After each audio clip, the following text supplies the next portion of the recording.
నిరుద్యోగ యుద్ధం మొదలైంది. మళ్ళొకసారి యుద్ధం మొదలు పెడదామా? ఎందుకంటే గత టిఆర్ఎస్ గవర్నమెంట్ పైన యుద్ధం చేశాము. ఎందుకంటే ఉద్యోగాలు ఇవ్వలేదని. వాళ్ళు దొంగలంటే వీళ్ళు గజ దొంగలయ్యారు. ఇది ముమ్మాటికి వాస్తవం. 2 లక్షల ఉద్యోగాలు ఇస్తామని చెప్పి కేవలం 5,000 ఉద్యోగాలు మాత్రమే ఇచ్చారు తప్ప ఒక్క ఉద్యోగం ఎక్కువ లేదు. ముఖ్యమంత్రి గారు అబద్ధాలు చెప్తున్నారు. 60,000 ఉద్యోగాలు ఇస్తామని చెప్తున్నారు. 60,000 ఉద్యోగాలు ఎవరు అంటే దాంట్లో 50,000 ఉద్యోగాలు టిఆర్ఎస్ గవర్నమెంట్ ఇచ్చినటువంటి ఉద్యోగాలు. వాళ్ళకు 6 నెలల ముందు కనుక నోటిఫికేషన్లు ఇచ్చి ఉంటే, సంవత్సరం ముందు ఇచ్చారు, 6 నెలల ముందు కనుక నోటిఫికేషన్లు ఇచ్చి ఉంటే ఇవాళ వీళ్ళు 60,000 ఉద్యోగాలు ఇచ్చానే చెప్పుకునే అవకాశం వీళ్ళకు ఉండేదా అంటే ఉండేది కాదు. వాళ్ళు లేట్ చేశారు కాబట్టి వీళ్ళు 60,000 ఉద్యోగాలు ఇచ్చినామని చెప్పుకుంటున్నారు. మరి ముఖ్యమంత్రి గారు కాంగ్రెస్ గవర్నమెంట్ మేనిఫెస్టోలో మేము టిఆర్ఎస్ గవర్నమెంట్ ఇచ్చిన ఉద్యోగాలనే మళ్ళీ నేను ఇస్తున్నానని చెప్పారు. ఒక్కలైనా రాసుకున్నారు ఎక్కడంటే యాడ రాయలేదు. దొంగ హామీలు ఇచ్చారు. మమ్మల్ని వాళ్ళ రోడ్ల మీద తిప్పుతా ఉన్నారు. ఒకటే చెప్తున్నాం, ఇవాళ యుద్ధం మొదలు పెట్టినాం. రేపు స్థానిక సంస్థ ఎన్నికల నోటిఫికేషన్లోగా, రేపు స్థానిక సంస్థల ఎన్నికల్లోగా నోటిఫికేషన్లోగా మా నోటిఫికేషన్ ఇవ్వకపోతే హైదరాబాద్ 1,00,000 మందితో ముట్టడి చేస్తాం. నోటిఫికేషన్ ఇచ్చిన తర్వాతనే, విద్యార్థులు నోటిఫికేషన్ ఇచ్చిన తర్వాతనే మీ నోటిఫికేషన్ ఇవ్వాలా.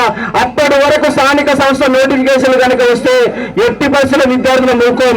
ఒకవేళ మీరు ఎన్నికలు పోతామంటే ఊరూరో తిరుగుతాం, లైబ్రరీ తిరుగుతాం, అన్ని జిల్లాలలో మీటింగ్ పెడతాం, ట్యాంక్ బండ పైన మరోసారి మిలియన్ మార్చి పెడతాం. విద్యార్థుల యొక్క దమ్మేంటో చూపిస్తాం, ఖచ్చితంగా ఇస్తాం.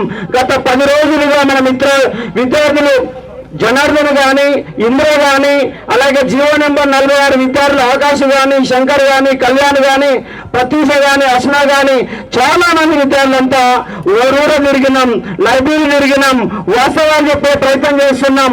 ఇవాళ ఈ 10 రోజులుగా జరిగిన ప్రచారంలో నిరుద్యోగులని కాంగ్రెస్ గవర్నమెంట్ మోసం చేస్తుందని మనం సోషల్ మీడియా ద్వారా వర్క్ చేసినాం. అయినా మేము మొండికి పోతాం. ఎందుకంటే ఈ రేవంత్ రెడ్డి ఏ ఒక్క కాంపిటీషన్ ఎగ్జామ్ రాయలే. బ్యాక్ డోర్ నుంచి ముఖ్యమంత్రి అయిండు. బ్యాక్ డోర్ నుంచి ముఖ్యమంత్రి అయిన కాలంలో ఆయన చదివిందో ఇంటర్మీడియట్, డిగ్రీ మొత్తం దొంగ చదువులే. దొంగ చదువులు అయినటువంటి రేవంత్ రెడ్డికి విద్యార్థుల బాధలు తెలియవు. ఆయన ఎంతసేపు రియల్ ఎస్టేట్ వ్యాపారిగా డబ్బులు సంపాదించి కేంద్రంలో ఉన్నటువంటి కాంగ్రెస్ నేతలను మేనేజ్మెంట్ చేసి పిసిసి అధ్యక్ష పదవిని 200 కోట్ల రూపాయలకు కొనుక్కొని మిగతా ఎమ్మెల్యేలు కొనుగోలు చేసే ముఖ్యమంత్రి ఉండు. ఆయనకు మనకు నిరుద్యోగుల బాధలు తెలుసా అంటే తెలియదు. అందుకే ఖచ్చితంగా 2 లక్షల ఉద్యోగాల సాధన కోసం ఇవాళ మహాగర్జన పెట్టినాం. పోలీసులు ఏమంటారంటే అశోక్ సార్ వస్తే మేము అనుమతి ఇవ్వం, ఇందిరా పార్క్ పర్మిషన్ ఇవ్వని చెప్పేసి ఇబ్బంది పెట్టే ప్రయత్నం చేస్తున్నారు.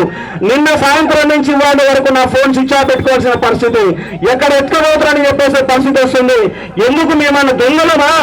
ఉద్యమకారులం, తెలంగాణ ఉద్యమాలు చేసేటువంటి వాళ్ళం. అశోక్ సార్ ఉద్యమకారుడా ప్రణాళిక చెప్పండి, మీరే చెప్పండి. నికార్సుగా 4 ఏళ్లుగా ఉద్యమాలు చేస్తున్నాం. ప్రతి రోజు రోడ్డు మీద మరి కొట్లాడుతున్నటువంటి అంశం ఈ అందరూ కూడా తెలుసు. కాబట్టి మీరందరూ మా ఇంట నడవాల. వేదిక మీద ఉన్న వాళ్ళందరూ మా ఇంట నడిస్తే ఈ సమస్య పరిష్కారం అవుతుంది, ఖచ్చితంగా అవుతుంది. ఖచ్చితంగా 15 రోజుల్లోగా జీపీలో ఉన్నటువంటి 7,404 ఉద్యోగాలు ఇవ్వాలా, ఇచ్చి తీరాలా. రెవెన్యూ మంత్రి గారు మీకు చదువు లేకపోతే, మీకు రెవెన్యూ వ్యవస్థ అవగాహన లేకపోతే, పాతలను తీసుకుంటారా కొత్తలు తీసుకుంటే అవగాహన లేకపోతే మాతో చర్చలు జరపండి. మేం చెప్తాం, మీకు సబ్జెక్టు నేర్పిస్తాం. ఖచ్చితంగా 15 రోజుల్లోగా 15,000 ఉద్యోగాలకు నోటిఫికేషన్ ఇవ్వాలి. పోలీసు ఉద్యోగాలకు 3 ఏళ్ళు అవుతున్న పోలీసు ఉద్యోగాలు ఇచ్చి, గత టీఆర్ఎస్ గవర్నమెంట్ లో పోలీసు ఉద్యోగాలు 50,000 ఉద్యోగాలు నింపారు. మీరు అధికారంలోకి వచ్చినాక ఒక్క ఉద్యోగం నింపారు ఆ పోలీసు. కొంతమంది మధ్యవర్తులు ఇవాళ ఉన్నటువంటి బల్మూరు వెంకట్లాంటి వాళ్ళు ఏమంటారంటే గ్రూప్ 1 కోట్ల మీద కేసు అని అంటున్నారు. నీకేమైనా అవగాహన ఉందా? నీకు పీజీ అంటే తెలుసా? నీ గురుకుల ఉద్యోగం అంటే తెలుసా అంటే నీకు తెలియదు కాబట్టి నువ్వు మాట్లాడకు. నీకు సబ్జెక్ట్ అవగాహన లేదు, మైక్ పెట్టుకుని ఏదో వదులుతున్నావు. గ్రూప్ 1 కేసు ఉంటే, ఒక్క గ్రూప్ 1 మీద కేసు ఉంటే 25 రకాల ఉద్యోగాలు ఉన్నాయి. వాటిని ఎవరు అడ్డుకుంటున్నాడు? ఒక గ్రూప్ 1 మీద కేసు ఉంటే గ్రూప్ 2 ఉంది, గ్రూప్ 3 ఉంది. అది పాత నోటిఫికేషన్లు, నువ్వు ఇచ్చిన నోటిఫికేషన్లు కాదు, నీ గవర్నమెంట్ నోటిఫికేషన్లు కాదు, నువ్వు ఇచ్చిన దొంగ మాట 60,000 ఉద్యోగాలు అబద్ధం మాటలు మారుతున్నారు. ఖచ్చితంగా మేము ఏమంటున్నామంటే 20 రోజులుగా మేము డెడ్ లైన్ పెడుతున్నాం. ఇవాళ 20వ తారీఖు జూలై 10లోగా మీరు కనుక నోటిఫికేషన్ ఇవ్వకపోతే, స్థానిక సంస్థ ఎన్నికలు పోతే ఖచ్చితంగా మేము 1,00,000 మందితో నిరుద్యోగులు ముట్టడి చేస్తాం, మంచంలో ముట్టడి చేస్తాం, ఎమ్మెల్యే ముట్టడి చేస్తాం. పార్టీలకు అతీతంగా మీ ఎంత పెడతాం. ఖచ్చితంగా నేను చెప్తున్నాను, ప్రతి లైబ్రరీ మీటం ఒక్కొక్క జిల్లాలో 10,000 మందితో మీటింగ్లు పెడతాం. నిరుద్యోగ ఉద్యోగం స్టార్ట్ అయింది. మరొకసారి అస్సాం గణపతి సభలాగా మేము మారితే, మేమే పార్టీలు పెడితే మీకు పుట్టగతులు ఉండవు. నిరుద్యోగులం అంటే ఏకం కావడానికి సిద్ధంగా ఉన్నాం. ఖచ్చితంగా ఏకమవుతాం. ఏ ఉద్యోగాలు ఇవ్వండి, ఏడవ ఉద్యోగాలు ఇవ్వండి, అన్ని రకాల ఉద్యోగాలు ఇవ్వండి. గ్రూప్స్ ఉద్యోగాలు తక్షణమే ప్రకటించండి.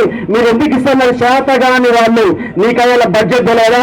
2 లక్షల ఉద్యోగాలు ఇస్తున్నప్పుడు, 2 లక్షల ఉద్యోగాల ప్రణాళిక అన్నప్పుడు నీకు బడ్జెట్ ఉంటే లేదా? ఏ శైలిలో కూడా ముఖ్యమంత్రి అయినవా?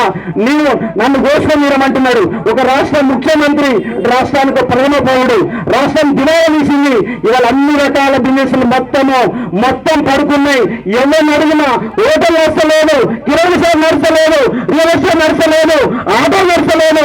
ఒక బస్సులు మాత్రమే ఫ్రీ బస్సులు కాబట్టి బస్సులు నిండుతున్నాయి తప్ప ఏ ఒక్కడు ఆనందంగా లేడు. నీకు పరిపాలన సేవ కాకపోతే రేవంత్ రెడ్డి, నీకు పరిపాలన అవగాహన లేదు, తక్షణమే ముఖ్యమంత్రి పదవికి రాజీనామా చేసి అవగాహన వాళ్ళకు ముఖ్యమంత్రి పదవి ఇవ్వండి. నువ్వు రెడ్డి అయితే కావచ్చు, నీకంటే దళితులు, నీకంటే సబ్జెక్ట్ ఎక్కువ వాళ్ళు చాలా మంది మంత్రులు ఉన్నారు. బీసీలకు ఎస్సీలకు పనికిరాని పదవులు ఇస్తావు. రెడ్డిల కాడ ఉన్నత పదవి దగ్గర పెట్టుకొని వాళ్ళు ఆటలు ఆడుతున్నారు. కాబట్టి బీసీలంతా ఎస్సీలంతా ఏకం కావాల్సిన అవసరం ఉన్నది. కానీ తక్షణమే మీకు డెడ్ లైన్ పెడుతున్న జూలై 10వ తారీఖులోగా మా నోటిఫికేషన్ల ప్రక్రియ మొదలు పెట్టకపోతే మీ అంతు చూస్తాం. ఎన్ని కేసులు పెడితే పెట్టుకోండి. గత గవర్నమెంట్ 15 కేసులు పెట్టింది. నీకు ప్రజాపాలన చెప్తున్నావు, నా పైన 3 కేసులు పెట్టావు. తెలంగాణ పబ్లిక్ సర్వీస్ కమిషన్ నా పైన ₹1 కోటి పరామర్శ వేసింది. అంటే Telangana public service commission value ఎంత అంటే కేవలం ₹1 ఏమి ₹1 ఇజ్జత్ పోతుంది. ₹1 అంటే 10 కోట్ల కన్నా ఇస్తానన్నా మేము కనీసం ఆనందంగా ఉండే వాళ్ళం. ₹1 వేసుకున్నాను, ఎందుకంటే మీ వాల్యూ గంటే ఉంది. కాబట్టి గ్రూప్ 1లో 200 ఉద్యోగాలు అమ్ముకున్నారని మాట్లాడితే మా పైన కేసులు పెట్టే ప్రయత్నం చేస్తున్నాం. అందుకే డెడ్ లైన్ పెడుతున్నాం. వచ్చే జూలై 10లోగా, ఇవాళ జూన్ 20, జూలై 10లోగా ఉద్యోగాల నియామక ప్రక్రియ మొదలు పెట్టకపోతే తక్షణమే 7,400 జీపీ ఉద్యోగాలు ఇవ్వాలా, పోలీసు ఉద్యోగాలు ఇవ్వాలా, గ్రూప్ 1, గ్రూప్ 2, గ్రూప్ 3 సంబంధించిన ప్రణాళిక మొదలు పెట్టాలా. డిఎస్సీ ఖాళీలు ఉన్నాయి, మోడల్ స్కూల్ ఖాళీలు ఉన్నాయి, అన్ని రకాల గురుకుల ఖాళీలు ఉన్నాయి. తక్షణమే 30,000 ఉద్యోగాలు విద్యా వ్యవస్థలో మొదలు పెట్టండి. దానికోసం యుద్ధం ప్రకటిస్తున్నాం. ఇవాళనే మొదలు పెట్టినాం. యుద్ధం మొదలైన అంశాన్ని అర్థం చేసుకుని ఒక ప్రయత్నం చేసిన కోరుతాను.